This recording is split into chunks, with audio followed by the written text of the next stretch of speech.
में छिपे हैं खतरे बड़े। फिशिंग, हैकिंग, धोखाधड़ी के नए अपराध है खड़े। अंधेरे में सिमटे खलनायक, बुनते जाल अदृश्य। सतर्क न हुए तो बन जाओगे शिकार तुम भी अवश्य।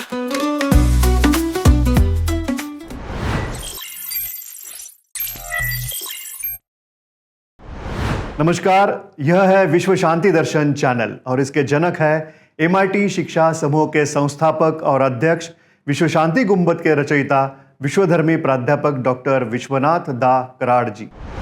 यह कार्यक्रम है जागते रहो, बी अलर्ट एंड इन्फॉर्म। आप कह सकते हैं कि आज की दुनिया में टेक्नोलॉजी के साथ स्मार्ट बनने के लिए लोगों का आधुनिक प्रबोधन करने हेतु, पब्लिक इंटरेस्ट के हेतु जागते रहो यह कार्यक्रम आप तक पहुंच रहा है। किसी भी साइबर कंप्लेंट के लिए नंबर नोट करके रखिए 1930। साथ ही आपको तुरंत शिकायत के लिए वेबसाइट भी पता होनी चाहिए cybercrime.gov.in। हमने इस श्रृंखला की शुरुआत साइबर जगत से जुड़ी बातों से की। लास्ट एपिसोड्स में हमने देखा साइबर क्राइम, डिजिटल अरेस्ट और फेक कॉल्स, झूठे कॉल्स के बारे में। चलिए शुरुआत करते हैं आज की बात। आज की बात होगी पार्सल फ्रॉड के बारे में। जब हमने ऑर्डर किया हुआ पार्सल हमारे घर पहुंचता है तो हमें बहुत ही अच्छा लगता है ना? लेकिन रुकिए, कुछ लोगों को उन्होंने ऑर्डर ना किया हुआ पार्सल भी घर पर आया तो भी अच्छा लगता है और वही लोग बन जाते हैं साइबर शिकार। आपको बताता हूं यह पार्सल फ्रॉड क्या है। इसमें पहले स्टेज में तो यह होता है कि आप किसी रिलेशन में फंस जाते हो। वो हो सकता है मैट्रिमोनी साइट पर रजिस्ट्रेशन, फेक प्रोफाइल या फ्रेंडशिप के लिए बने फेक साइट्स। चलिए जान लेते हैं पुणे के retired commissioner of police Rajendra Bhamre ji से, जो मशहूर रहे क्रिमिनल केसेस हैंडल करने के लिए और जिन्होंने अपने अनुभवों पर किताबें भी लिखी है। वह क्या कह रहे हैं?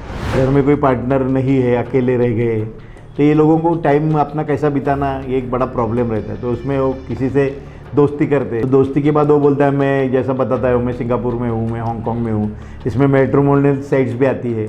हम लोग किसी को शादी करनी रहती है, ज़्यादा उम्र के लोगों को, तो शादी के लिए पार्टनर ढूंढते हैं। तो सामने वाला उसका बराबर फ़ायदा लेता है और उसको बताता है कि मैं आपका अनुरूप पार्टनर हूँ, आपके योग्य पार्टनर हूँ। और वो पार्टनर होता है, दोस्ती होती है, आप लोग कितने भी कॉशियस रहो वो आपको बराबर हैक करते हैं। चलिए एक केस स्टडी लेते हैं। तो यह कहानी है रीटा की, जिसने एक मैट्रिमोनी साइट पर बहुत ही अच्छा प्रोफाइल देखा। दरअसल रीटा को शादी के लिए वैसे देर ही हुई थी, वह अब 35 की हो गई थी। उसने देखा विवेक का प्रोफाइल, अमेरिका में सॉफ्टवेयर इंजीनियर, अच्छी सैलरी, घर। उसने तो वीडियो कॉल पर अपना घर भी दिखाया। लेकिन रीटा को पता नहीं था कि वह अब पार्सल फ्रॉड की शिकार बनने वाली है। हमारे पास एक केस आया था, पुणे के एक बड़े मशहूर कॉलेज की एक लेडी प्रोफेसर थी। तो उन्होंने उनको शादी करने की थी। शादी करने के लिए उन्होंने एक इंग्लैंड से एक शख्स से उन्होंने दोस्ती कर ली। दोस्ती के बाद वो शख्स ने बताया कि मैं इंडिया आ रहा हूँ। तो इनको बहुत खुशी हुई कि आ रहे तो पहचान भी हो जाएंगे। लेकिन उसने उसका फ़ायदा लेते हुए फिर वापस कहा कि मैं आपको एक पार्सल भेज रहा हूँ, प्रेजेंट आपके लिए। तो इन्होंने बहुत बोला कि मुझे पार्सल नहीं चाहिए, आपका प्रेजेंट नहीं चाहिए। फिर भी उन्होंने प्रेजेंट भेजा। तो आपको फिर 2-3 दिन के बाद कस्टम से फ़ोन आया कि आपका एक पार्सल आया डायमंड्स का, लेकिन उसका टैक्स भरा नहीं है। तो उसके कम से कम वो डायमंड का जो हार है वो 10 लाख का है। तो आपको 2.5 लाख रुपये टैक्स भरना पड़ेगा, नहीं तो आपको अरेस्ट हो जाएंगे।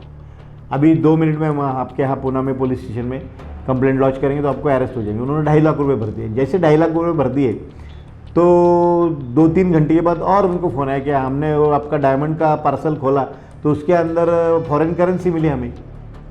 वो फॉरेन करेंसी का तो केस बन जाएगा आपके, वो फेरा का केस बन जाएगा। तो उन्होंने और पैसे भर दिए। और पैसे भरने के बाद और कॉल आया कि ये तीसरा ही कुछ और गुनाह हो रहा। ऐसे करते करते लेडी का कम से कम 30 लाख रुपए उन्होंने उस टाइम ट्रांसफ़र कर लिया। उसके बाद में वो लेडी कंप्लेंट देने आई। तो जब हमारे से बातचीत की तो उसको समझ में आया कि ये सब फेक था। तो ऐसा कोई भी कॉल आया आपको कि हम कस्टम से बोल रहे हैं आपका कोई पार्सल आया है हम आपने पार्सल भेजा था क्या, तो बिल्कुल डरिए मत, ऐसा कहीं नहीं रहता है। कोई कस्टम वाले ऐसे आपको पैसे देने के लिए कहते नहीं है, या कोई गुनाह दाखिल करेंगे तो बोलने का गुनाह दाखिल करो, बिंदास बोलो। तो उनको बोलो कि हम ही कंप्लेंट करने जाते हैं आपके खिलाफ, आप क्या कंप्लेंट कर रहे हैं, तो सामने वाला भाग जाएगा। हमारी कहानी के रीटा को भी इसी हालत का सामना करना पड़ा। अपना फेक रिलेशन बरकरार रखने के लिए और गिफ्ट पार्सल के लालच में भी आकर उसे लाखों रुपए गंवाने पड़े। और ऐसे अनुभव के बाद तो वह कोई भी नया रिश्ता बनाने से डर भी गई। राजेंद्र जी हमें ऐसे क्राइम के बारे में भी बता रहे हैं जिसमें स्टूडेंट को अपना फोन 2-3 घंटे बंद रखने के लिए क्रिमिनल्स ने कहा और घर वालों से उसके किडनैपिंग की बात की। दूसरा एक चीटिंग का नया और एक टेक्निक है कि आपको एक कंपनी से कॉल आता है, मोबाइल कंपनी से, कि आपका जो कार्ड का वेरिफिकेशन है वो वेरिफिकेशन हम लोग कर रहे हैं, तो आप 2 घंटे के लिए आपका फ़ोन ऑफ कीजिए, स्विच ऑफ कर दीजिए। अभी टाइम देते हैं उनको कि अभी ये टाइम हुआ तो आप बराबर 2 घंटे से ये कॉल आपका मोबाइल चालू करो। तो जैसे हम लोग फ़ोन बंद करते हैं तो हमारा अकाउंट जो रहता है, हमारा अकाउंट उन लोगों ने पहले से हैक किया रहता है। हमारा जो कॉन्टैक्ट लिस्ट है वो लिस्ट भी उनके पास रहती, तो बराबर से वो नाम देख के आपके घर को फ़ोन करते कि आपके लड़के को हमने किडनैप किया है। अगर उसको किडनैप किया है, उसको छुड़ाना है, तो आप 2 लाख रुपए भरिए। ज़्यादा अमाउंट मांगते नहीं कि जैसा डिमांड नहीं करते ज़्यादा अमाउंट की 10 लाख दो, 20 लाख दो, 25 लाख 2 लाख रुपए की डिमांड करते। हम लोग डर जाते हैं, फ़ोन कट करते और लड़के को फ़ोन करने की कोशिश करते या भाई अपना उसको कोशिश करते, लेकिन उसका तो फ़ोन पहले से ही बंद है। फिर वो उधर से आते हैं कि आप फ़ोन कर रहे हैं, हमको दिख रहा है, उधर से अंदाज से बोलते हो, तो लेकिन वो हमारे पास है, हमने फ़ोन स्विच ऑफ करके रखा है, आप उसको फ़ोन मत कीजिए, हमारे पास है। तीसरी बार आता है कि वो बोलता है उसकी उंगली तोड़ रहे, उसका पैर तोड़ रहे, तो हम लोग बहुत डर जाते और फ़ोन कट कर देते, फिर हम लोग पैसे भर देते। फिर 2 घंटे के बाद जो विक्टिम है वो फ़ोन चालू करता है तो उसको दिखता है 50 कॉल घर के लोगों के लिए दिखते हैं। वो कहता है अरे मैं तो ऐसा कंपनी ने मुझे बोला था। घर के लोग बोलते हैं अरे भैया तेरे को किडनैप किया था तो हमने 2 लाख रुपए भर दिए। फिर उसके ध्यान में आता है कि ये बड़ा एक रैकेट था और रैकेट में हम लोग फंस गए और हमें ये लोगों ने चीट किया है। इससे हमें क्या सीख मिलती है? इस तरह के रिलेशंस से, पार्सल फ्रॉड से दूर और अलर्ट रहिए। धोखाधड़ी होने पर फौरन साइबर क्राइम ब्रांच से संपर्क करें। मिलते हैं अगले एपिसोड में एक नए केस स्टडी के साथ, नए उदाहरण के साथ। यह कार्यक्रम है जो सामाजिक भावना से सबको सावधान करने के लिए, शिक्षित करने के लिए आप तक यह बातें पहुंचा रहा है और जिसका नाम है जागते रहो, बी अलर्ट एंड इन्फॉर्म्ड। नमस्कार।